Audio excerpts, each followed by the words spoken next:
So, boundary changes go back all the way to the beginning of Gawler's history. In fact, that's how it was founded. Before the town of Gawler Council was formed, what eventually became Gawler started as 3 separate council areas. The main chunk was in the Barossa West Council, but it was felt that rates were going elsewhere, not to the town, and so there was a movement for change. Here's something that I found.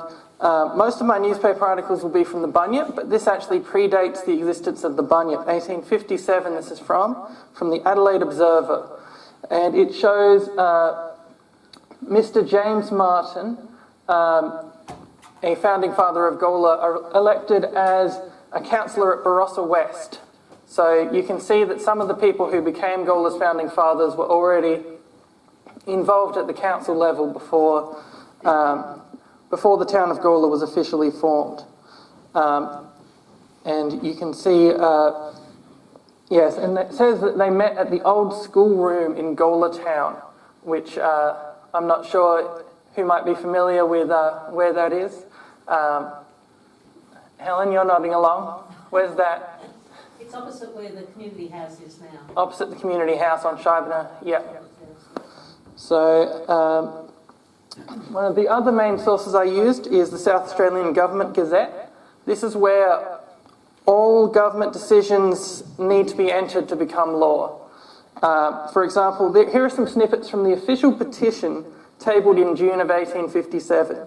They already had a few things sorted out before they formed the council. They said, this is who's going to be the mayor, this is who's going to be the councillors, and the initial set of mayor and councillors were appointed by the government rather than officially elected. So, yes, the official proclamation, and you can see, this is the petition that it be incorporated. 1 month later, July of 1857, the official proclamation was formed, and so those 3 councils became 1 council. It would be another 75 years or so before another boundary change would be announced in 1933, but discussions started far earlier. For example, here's an excerpt from the Bunyip from 1895. It's a series of jokes wanted to know how many dogs are there in Gawler? Who's the lady who takes the leaves from the journals in the reading room? Whether the Gawler chessists are suffering from fat head after winning the premiership. And when the residents of Gawler South will get up an agitation for municipal union with Gawler. So Gawler South was a separate council from Gawler until 1933. So there's a publication called An Atlas of Local Government Boundary Changes in Adelaide, 1840 to 1980. And it gives you, this is a broad overview of 1860. This is what north of Adelaide the council structure looked like. You can see the district of Walkerville right there at the bottom there, Titcheri Gully, Manapara West, Manapara East. That little bit in the top there, that's Gawler. And there's more beyond there, but this was a metropolitan map. So if we look at it a little closer, we can see this is the 1860 map. You've got Gawler, the 1, 2, 3 are the 3 wards, and then you can see by 1920 an extra part here has joined there on the southwest, the district of Gawler South, and so that just shows. And also in the meantime, the Manapara Council has created a ward system, and right here is the Gawler ward. And if you combine Gawler South Council and the Gawler ward, which is basically Evanston, Cudler, etc., you get a long way towards what are the modern day boundaries. But at the time, that was 3 separate councils too. So here's the 1920 map again. And then here's the map in 1940. This is after the 1933 boundary changes.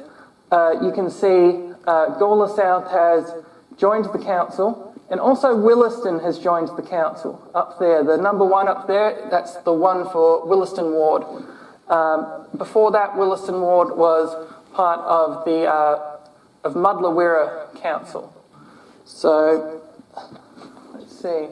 So here I've drawn, that's that pre-1985 map, and I've added in the parts that are added in 1985. So you can see the Manapara Council, all of Evanston and that was there, but also Gawler West and Reed in the modern day were part of the Mudlawira / Light, which had eventually merged with Council, and little bits of Williston also were. And then everything east of Cheek Avenue there was part of the Barossa Council. And so that whole process would take from 1933 to 1985, and we'd eventually get there. So this is another version of it that I've made, sort of overlays the current suburb boundaries and that sort of thing to make it a little easier. And now we get our current boundary, which is, I like to call it the sideways facing dog. You can see its ear, the tip of its ear up there. It does look like a dog, doesn't it? So, all right. So, partly what set off this change of events was to the 1985 changes was the rapid growth to Gawler's south. So up until the 50s, Gawler was, by any definition, a country town. But the creation of Elizabeth in the 50s, named after the new queen, had brought its boundaries and its green belt into constant discussion. Gawler's MP at the time, Jack Clark, who was elected in 1952, had objected to the creation of Elizabeth, saying, rather than creating Elizabeth with all this housing, put that housing in Gawler and make it the Geelong of Adelaide. So, obviously that never eventuated, but it would have been an interesting alternate history for Gawler, wouldn't it? So, the 1968 council elections would see two future mayors face off for the title of Mayor of Gawler. Bruce Eastick and Cecil Creedon. They were from opposite sides of politics. Eastick was a Liberal who would later spend 23 years as Gawler's local MP, whereas Creedon would go on to spend 12 years in the South Australian Upper House as an MLC for the Labor Party. Despite that, they did agree on one thing: extend the boundaries of Gawler.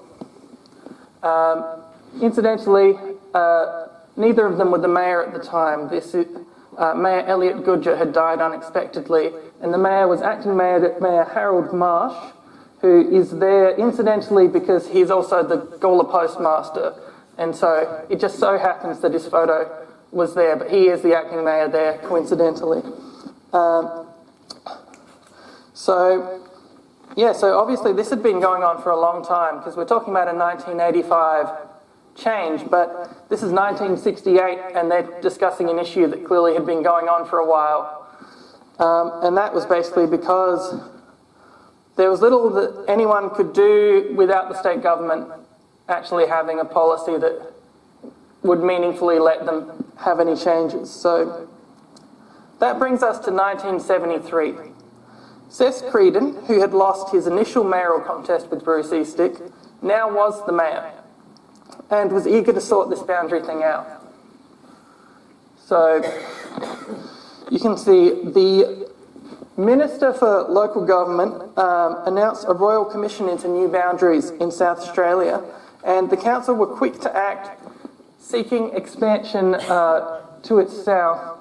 And so it's quite interesting here. There's hold on, not yet. Let's see. So it was seeking a boundary, but unfortunately, that state government thing never came to pass.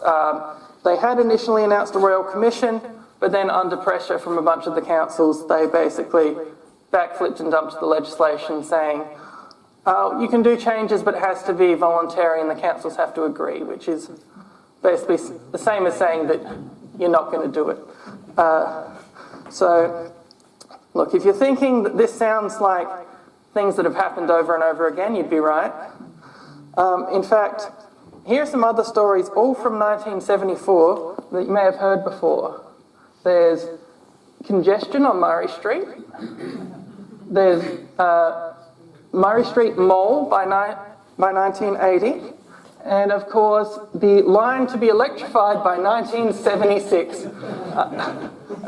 So it's a little late. I think they completed that about 3 years ago. But yeah, so what happened was the backflip still meant that there were a bunch of agitated residents.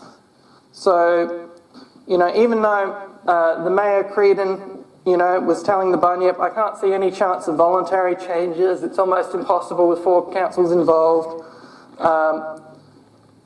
An internal rebellion had begun inside the Evanston ward of Manapara. So you can see the Evanston Park residents had a poll. They wanted severance from Manapara. And this was not welcomed by the Manapara Council, who were being attacked from 2 fronts, by Gawler in the north and by the Elizabeth Council in the south. Again, you might see some recurring themes there, but we've got, at this time, Light Council had just formed. The Mudlawira Council had just merged with the Freeling Council in the north because a lot of these boundary changes weren't happening in isolation. The state government was pushing amalgamations and boundaries and things, and across the state people were having discussions, council were having discussions, do we need boundary changes? That's why Elizabeth put in its submission at a similar time to Gawler, and why Light to the north had also begun amalgamating. But to be clear, this is not the Light Regional that we know it today. That would require a further round of amalgamations with the Kapunda Council in the 90s. So, let's see. So, back to Manapara now. By July of 1977, the Manapara Council had authorised a solicitor to fight the petition. They made arguments against the move, such as the people in the area use facilities in Manapara and other council areas too, not just in Gawler. And the town of Gawler does not appear to be in a financial position to take over. So they were not happy. They were saying this is illegitimate. And unfortunately, by the time Seth Creedon in 1978 retired as mayor, he was disappointed about the boundary issues. He said, it has dragged on for 5 years and is still unresolved. So the torch would have to be passed on to the next mayor, Gil Harnett. So he also got straight into it, saying the town must grow. And you can see, you know, he wants the boundaries to expand. And then this is early stages of what the petition had started to look like for the Manapara side of leaving and joining Gawler, which is just about, that is the modern boundaries there, with the exception of the northern parts. But that's the Manapara Council part of the boundaries there, which was most of the Evanston ward of Manapara, except a little bit that was, this was the cut-off, and a little bit of that Evanston ward continued beyond that, but they just chose a different road as the cut-off. Let's see. So, again, here's the side-by-side. The bits that are missing from this are the Reed and Gawler West part, the tip of the dog's ear and the dog's snout over there. So, you may be wondering, so who was representing that Evanston ward of Manapara at the time? Well, one young Mr. Antonio Piccolo, aged 21, had just been elected unopposed in 1981 to the Evanston ward of Manapara. But, you know, he's still very young, so I'm sure he won't stir up any trouble or start any public feuds. Anyway, here's him starting a public feud.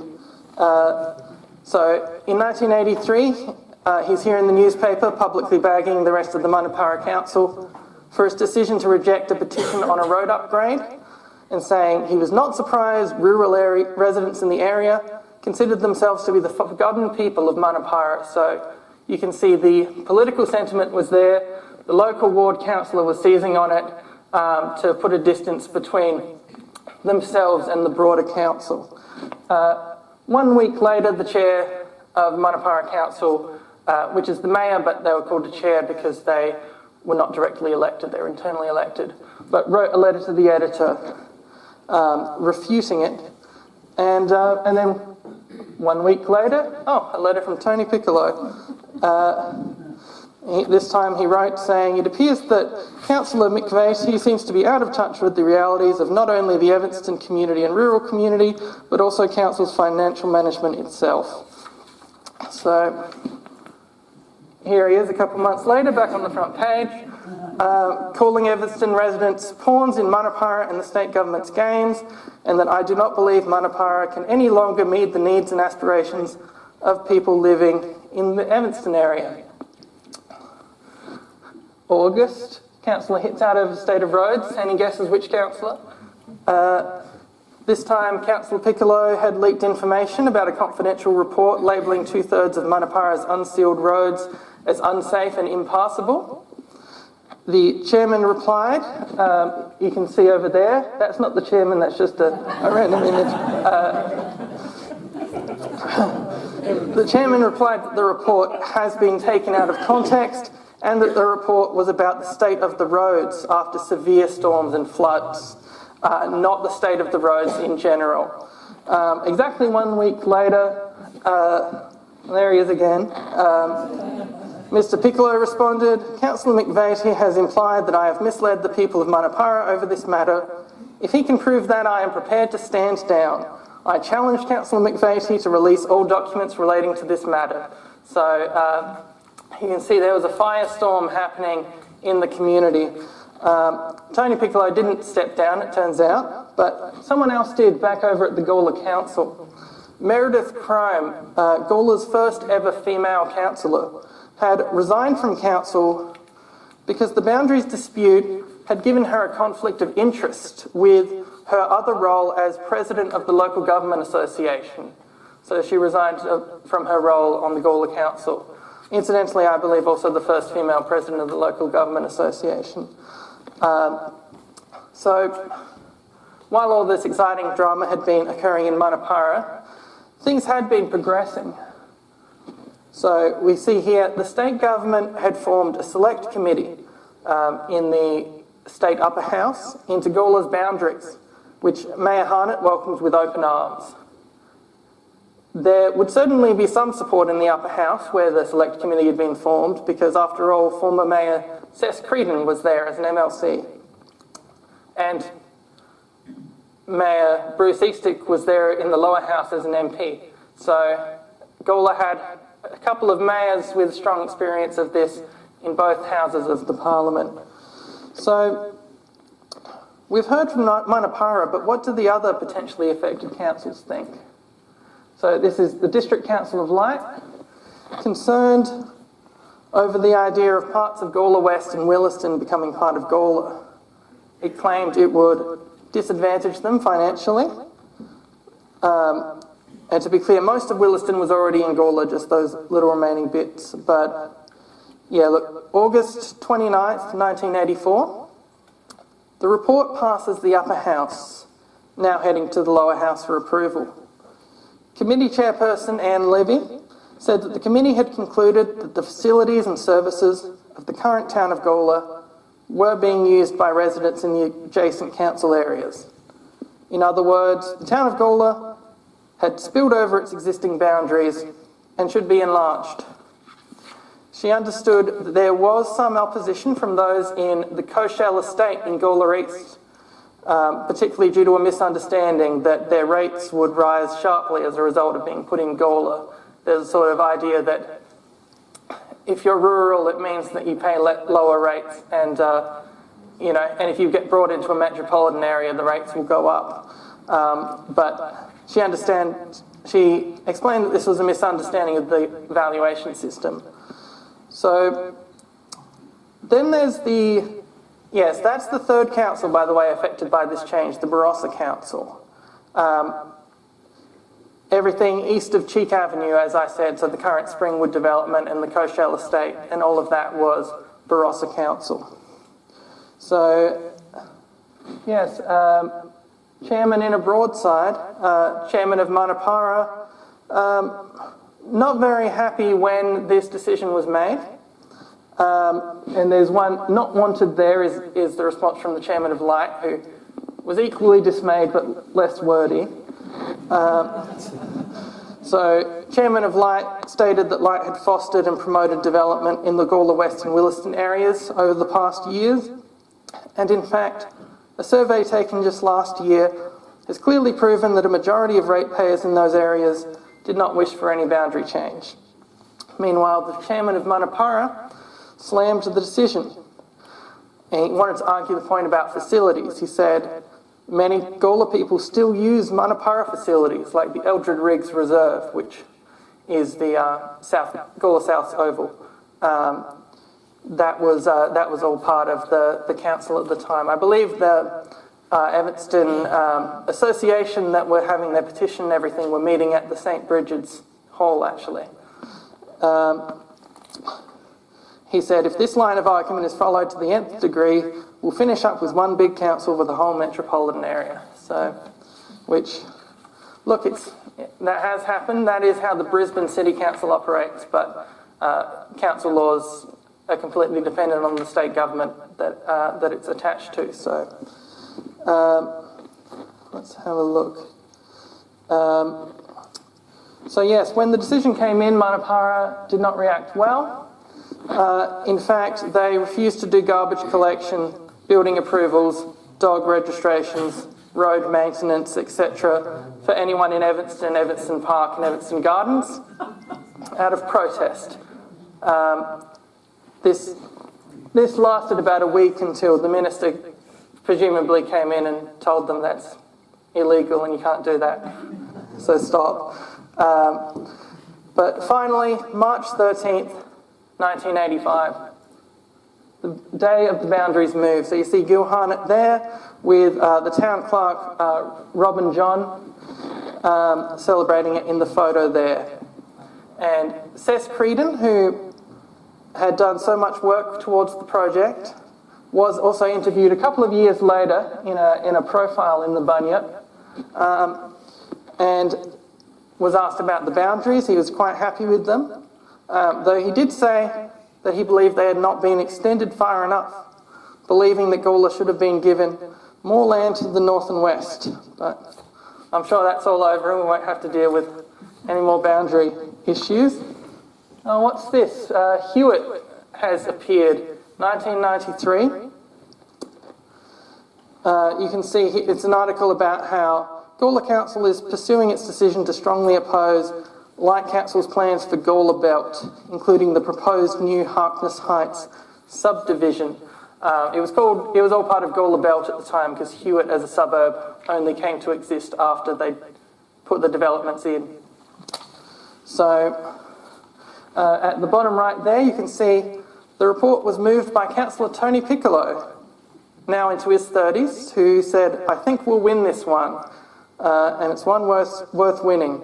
And the motion was carried unanimously, so they did not win that one. So, who was the mayor now as of 1993? It was a familiar face, it was Bruce Eastick again. So, he had just finished his 23 years as local MP and was back again as the mayor. And with him at the helm, they started with some new proposals. The state government had begun pushing for amalgamations again. The 90s was the period in which most of the major amalgamations that you would think about happened. So Manapara merging with Elizabeth to form Playford, Light Council merging with Kapunda, Barossa Council merging with Angaston Council, merging with Tanunda Council, Port Adelaide merging with Enfield, the Onka-Paringa, however many councils that was. Basically, the state government was on a mission to have to deal with less councils, and they managed to significantly drop the number of councils. But when this opportunity came up, the Gawler Council didn't waste it. Mayor Eastick and the council recommended a plan to create a buffer zone all around Gawler. You can see it basically extends to Roseworthy there, extends to Angle Vale there, and extends to Sandy Creek there. And the idea is that it would create a buffer, but it wouldn't go into the wine growing regions, which they believed were just a completely separate community, and this should be the sort of regional north.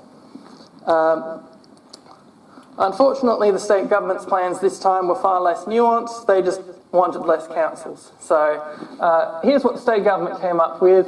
Council could expand to C. So I bet you didn't think Port Gawler would be in Gawler, but there it is. So it includes Greenock, goes all the way north.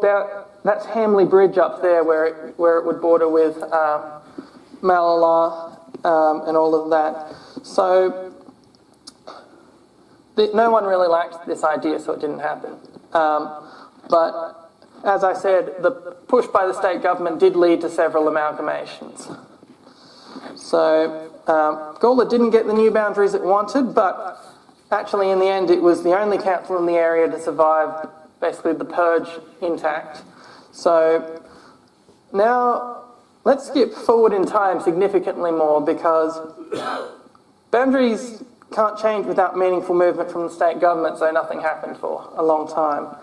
In 2003, Tony Piccolo was now mayor. He has an election pamphlet saying that we need to change the boundaries. He says, councils adjoining Gawler had shown a reluctance to seriously consider boundary adjustments, and the Local Government Act provided little opportunity for boundary alterations unless there was agreement, which is what we've been saying all throughout this. The state government is the only one that can really arbitrate this, and when they just say, work it out, and when you agree, we'll do something, nothing happens for 60 years until a new push comes for amalgamation or that sort of thing, the sort of unending cycle.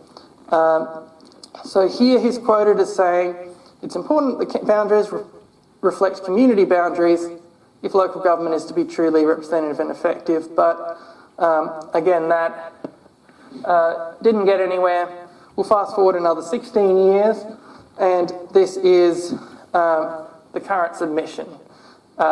In 2019, the state government created a system in which you didn't need to agree and one side could put in a submission. And so Gawler put in this latest application, which,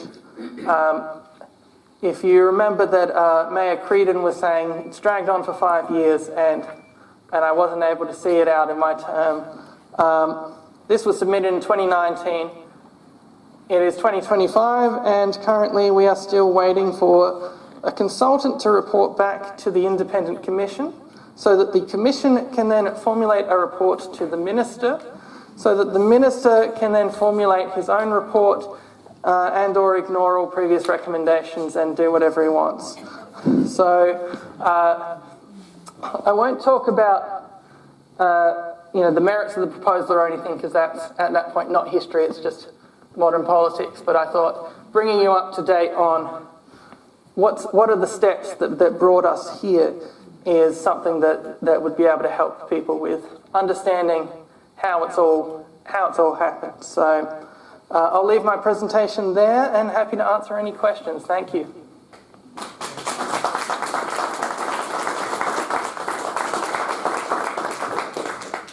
Do you see Concordia and Hewitt, etc., coming into line into Gawler in this short term future? So I'm not sure about Concordia. I think the most likely ones here. So a bunch of these southern ones here are just completely uncontroversial. basically, there's a little bit of Hillier that's still in Playford. There's like a quarter of Enston Park that's still in Playford.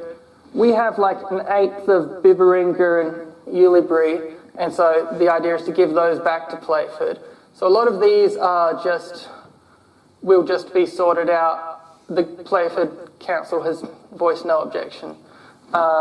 The little bit, the ball in the dog's mouth there is Cowbeaver, the little bit of Cowbeaver that is sort of extending out from Springwood that sort of is a natural extension of just Gawler growth, and that's not particularly controversial with the Barossa Council either, that part of Cowbeaver. But the big fights are basically Hewitt, which already has people there, and so it's a big problem, and Concordia, which only has a population of 200 or something at the moment, but it's earmarked for 10,000 houses. It's part of the major growth in housing extending the metro area. So I don't know. It's a bit messy. Honestly, it's not the ideal. The current process is not the ideal way to do things either. You just sort of have to submit a proposal and hope that it all works out. The ideal situation would probably involve a bit more just shuffling around. I think there are issues here that I don't know about Concordia because it's in the future, but it probably should eventually potentially have its own council or something like that if it really is a separate community.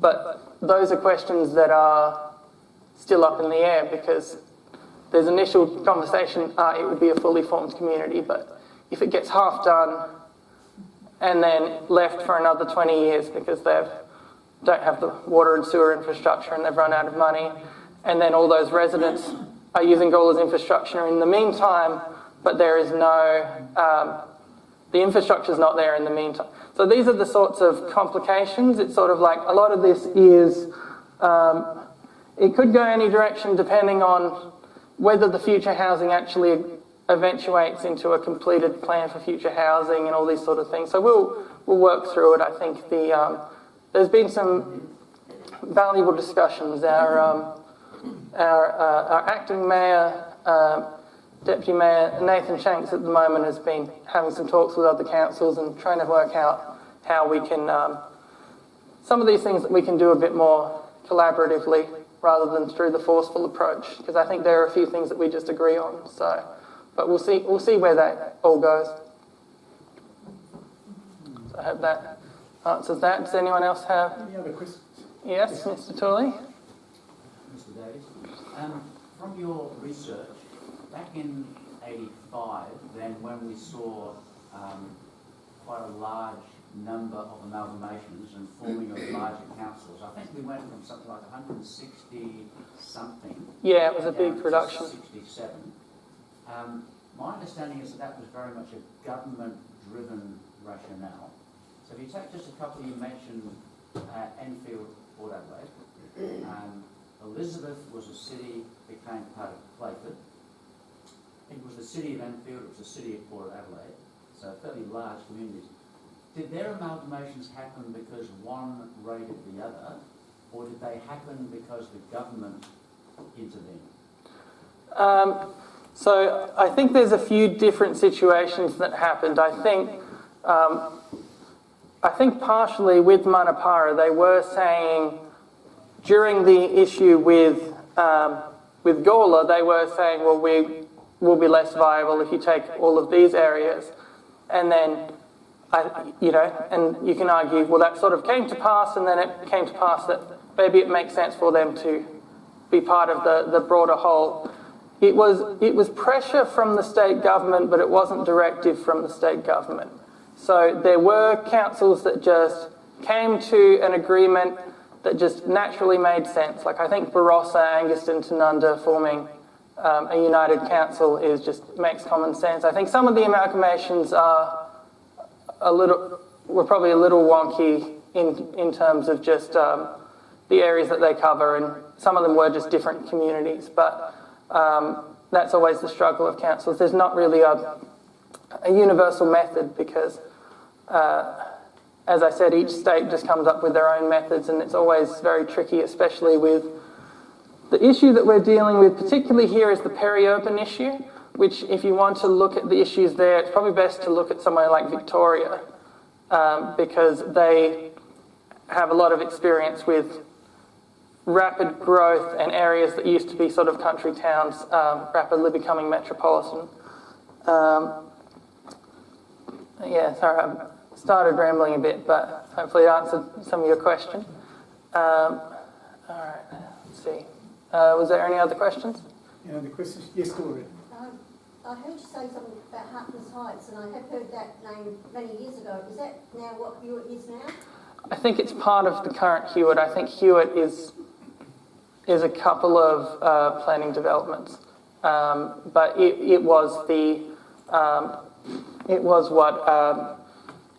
what started to form Hewitt was the idea of having a development out beyond the Gawler area, and that was what Gawler was protesting, as they were saying the state government's official metropolitan boundary ends at Gawler, but you're building beyond it.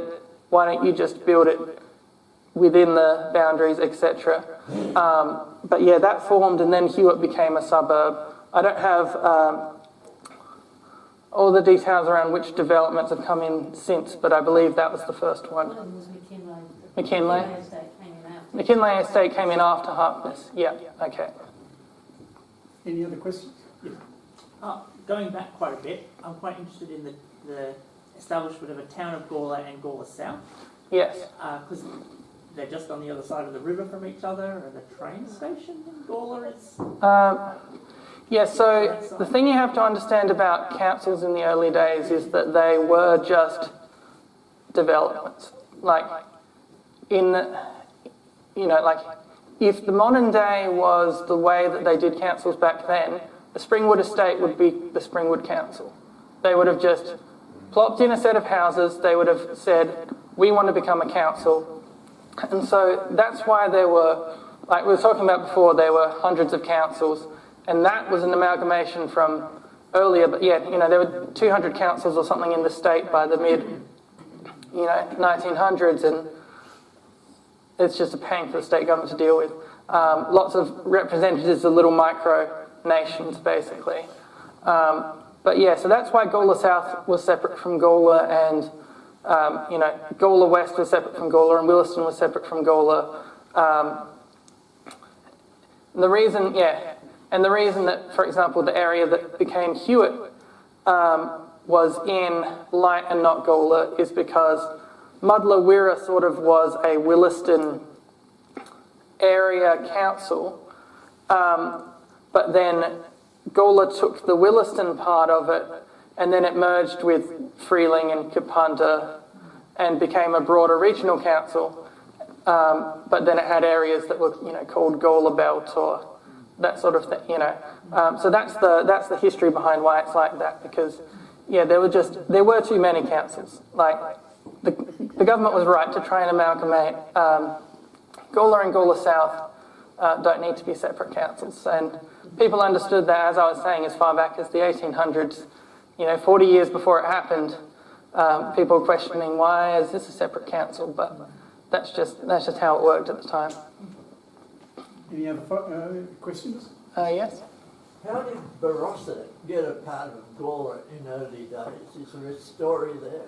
So Barossa, so I was saying, right at the beginning, Gawler formed largely out of the Council of Barossa West. So we are a carve-out of Barossa.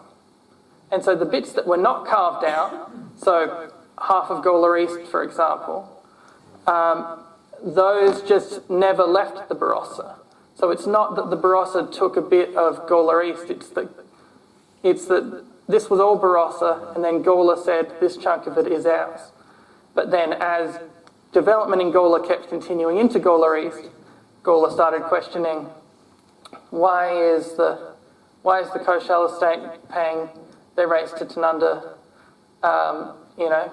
etc. And so I think that was the natural development there.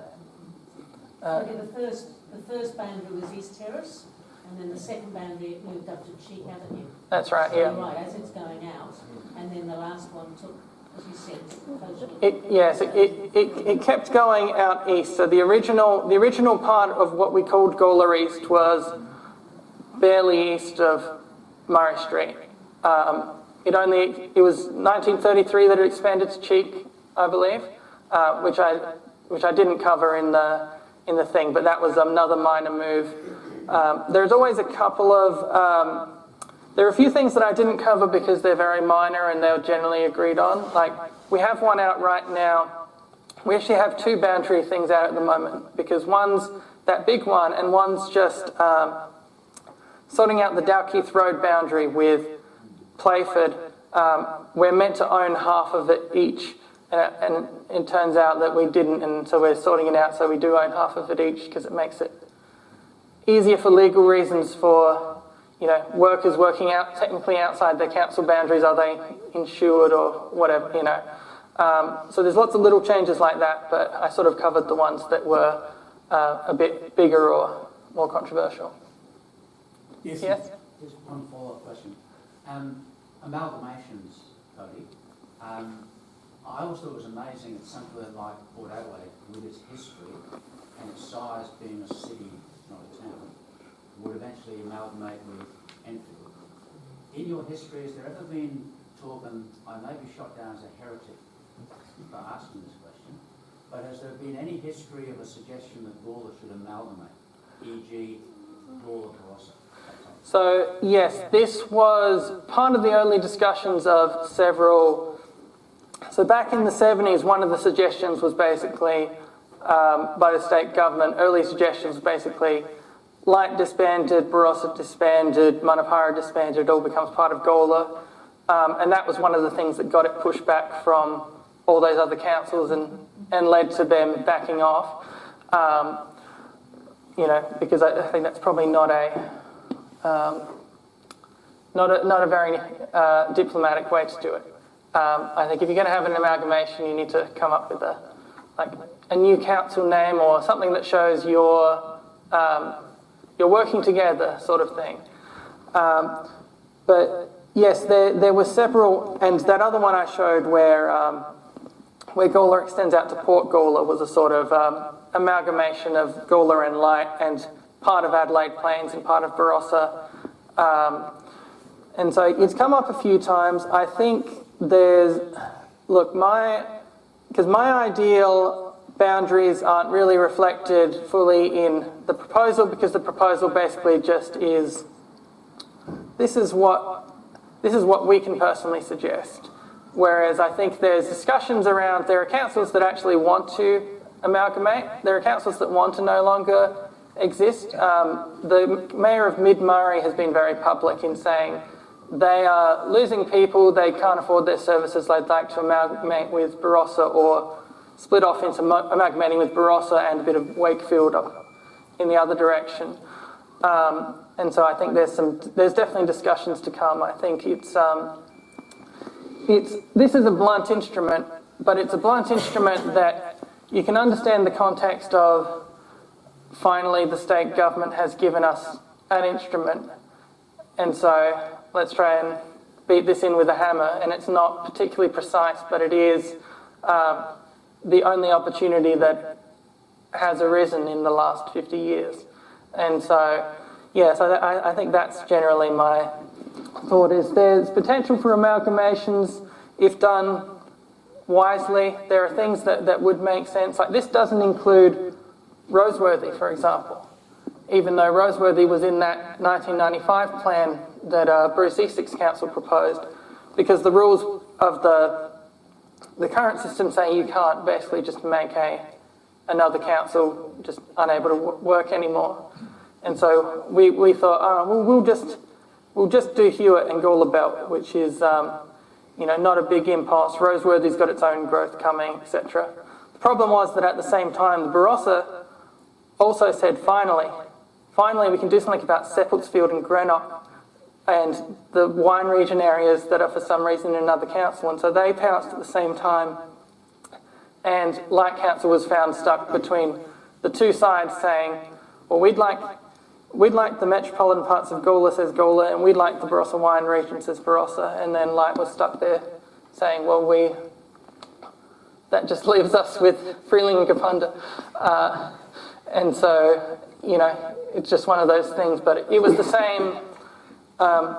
You can see the parallels to when Manapara was approached by Elizabeth and Gawler at the same time. It's basically, there's a long period of time where resentment builds up, state government gets an opportunity gives them an opportunity to do something, everyone comes in at once with all their ideas, and it's sort of working out from there.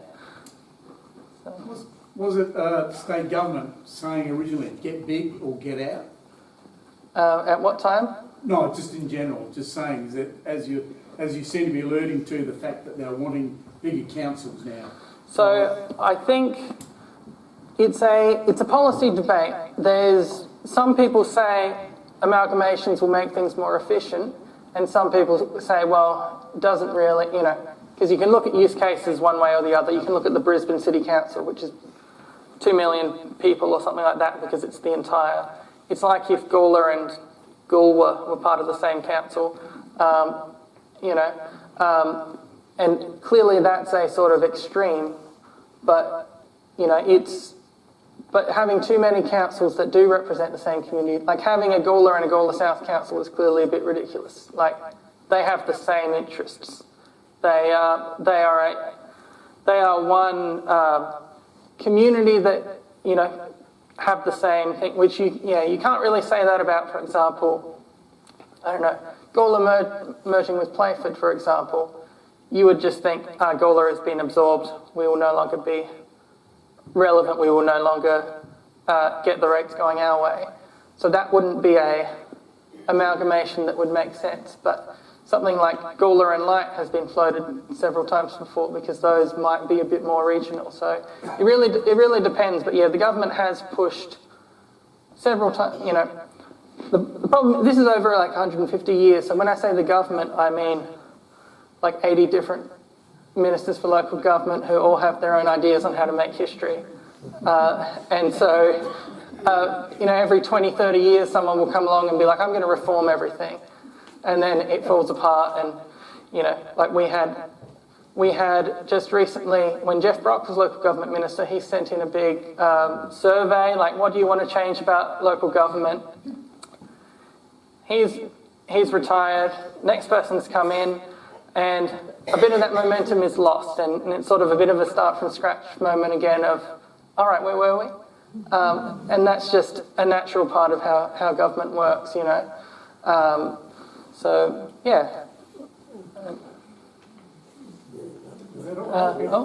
Yes, I was wondering, Gawler Central and Gawler South are separate football teams. Did things like that come into it at all? So the football teams, well, the football teams' ovals weren't always. Gawler South and Gawler Central actually used to share a football oval. Our local football reporter will be able to tell you more about that. And Williston used to share it.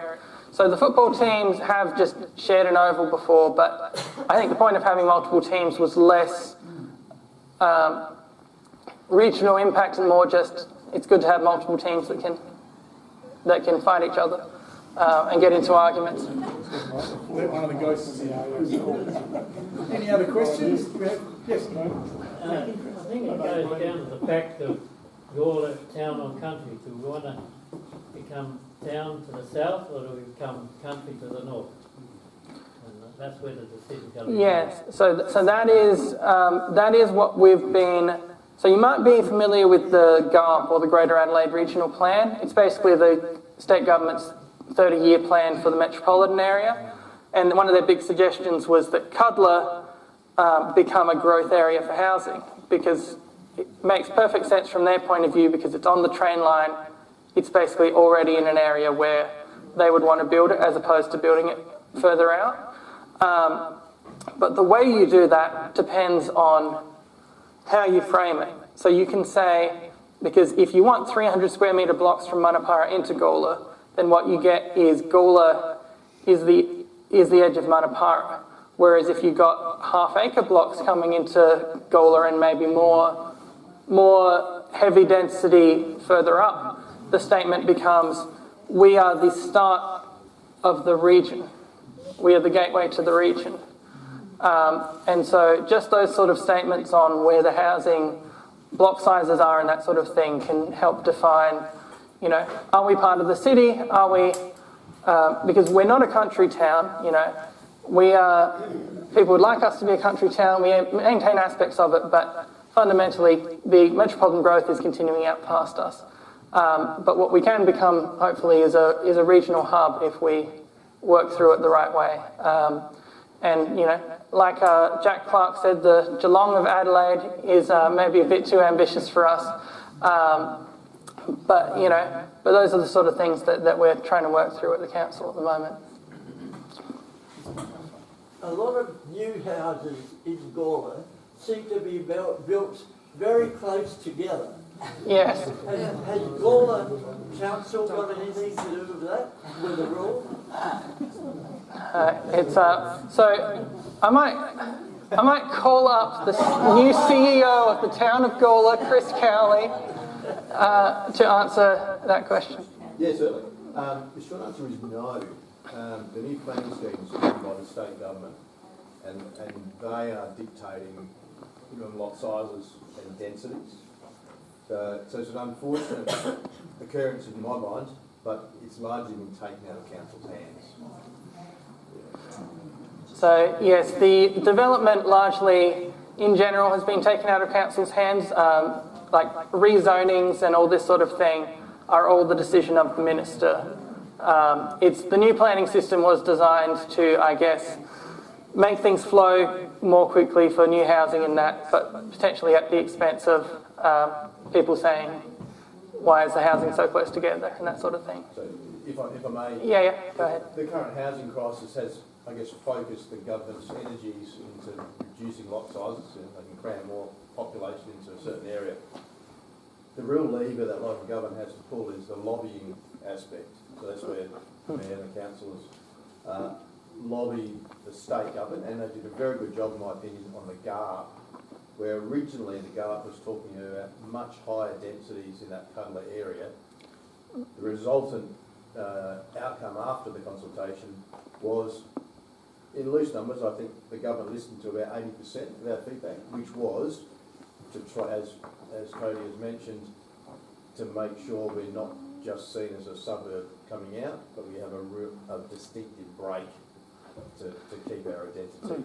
And I'll give credit to the state government for listening to us in that aspect. We didn't get exactly what we wanted, but I think we got the majority, which was, I think, was a good outcome on the whole. Yeah, so as I mentioned, the green belt was something that had kept coming up. I didn't include it in the slides, but any time there was talk about boundaries, there was always talk about the green belt, because what the boundaries were fundamentally about most of the time was the fear that just high density housing would creep in and we would become an extension of Elizabeth. And so, you know, that's something that has constantly been on people's minds through this. But the problem was that the green belt wasn't really working out. It wasn't particularly green. It was just sort of a space between Gawler and Manapara, not necessarily used that efficiently. And so the state government was always eyeing it and saying, well, we could be doing something with this. So if we can work together with them and come to a compromise of, all right, well, you know, out on the boundary, it's half-acre blocks coming in, or that sort of thing.